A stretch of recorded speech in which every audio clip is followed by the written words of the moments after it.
Welcome to 77 media. నేను మీ Adinarayana. YCP నేత, మాజీ మంత్రి, మాజీ గుడివాడ ఎమ్మెల్యే కోడాలి నాని అంటే రాష్ట్రంలో తెలియని వారు ఉండరు. ఎందుకంటే ఆయన గత వైసీపీ ప్రభుత్వం అధికారంలో ఉన్నప్పుడు మంత్రిగా పనిచేశారు. అప్పట్లో ప్రస్తుత ముఖ్యమంత్రి నారా చంద్రబాబు నాయుడు గారు, ఐటీ శాఖ మంత్రి లోకేష్ బాబు గారిపై అనేక ఘాటు విమర్శలు చేశారు. చాలా విమర్శలు చేశారు.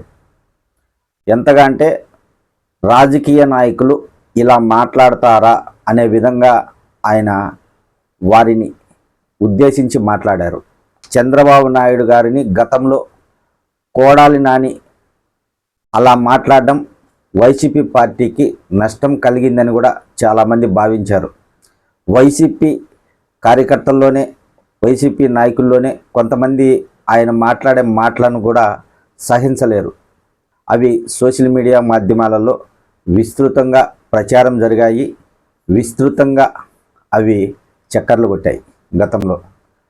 గత 10 సంవత్సరాల నుంచి రాజకీయాలలో విలువలు దిగజారిపోయాయి. చాలా దారుణంగా రాజకీయ నాయకులు దిగజారిపోయారు అనడానికి ఇలాంటి నాయకులే సాక్ష్యం. ఎందుకంటే వారు మాట్లాడే మాటలు అలా ఉంటాయి.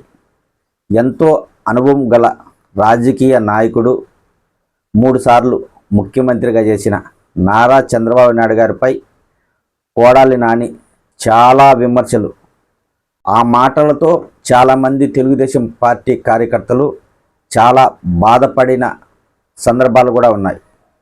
వాటికి కౌంటర్గా కూడా చాలామంది తెలుగుదేశం పార్టీ నాయకులు మాట్లాడారు.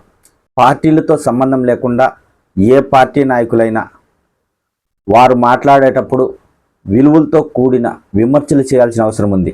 అధికార పక్షం పైన కానీ, ప్రతిపక్షం పైన కానీ రాజకీయ నాయకులు చేసే విమర్శలు రాజకీయంగా ఉండాలి కానీ వ్యక్తిగతంగా ఉండకూడదు.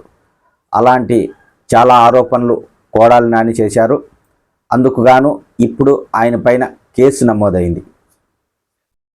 ఏయు లా కాలేజీకి చెందిన అంజని ప్రియ అనే విద్యార్థిని విశాఖపట్నంలోని 3 టౌన్ పోలీస్ స్టేషన్లో కోడాలి నానిపై ఫిర్యాదు చేసింది. దీంతో పోలీసులు కేసు నమోదు చేశారు.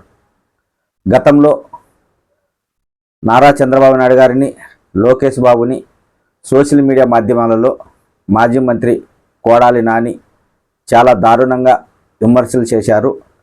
ఆ తిట్ల పురాణాన్ని సహించలేకపోయానని ఆ విద్యార్థిని పోలీసులకు ఫిర్యాదు చేయడం జరిగింది. ప్రస్తుతం అయితే ఇదొక సంచలనంగా మారింది. కూటమి ప్రభుత్వం కోడాలి నానిని అరెస్ట్ చేయడానికి సిద్ధంగా ఉంది.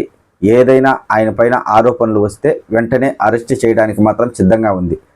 మరి ఇప్పుడు ఒక మహిళ ఆయనపై ఫిర్యాదు చేయడంతో కేసు నమోదు చేశారు.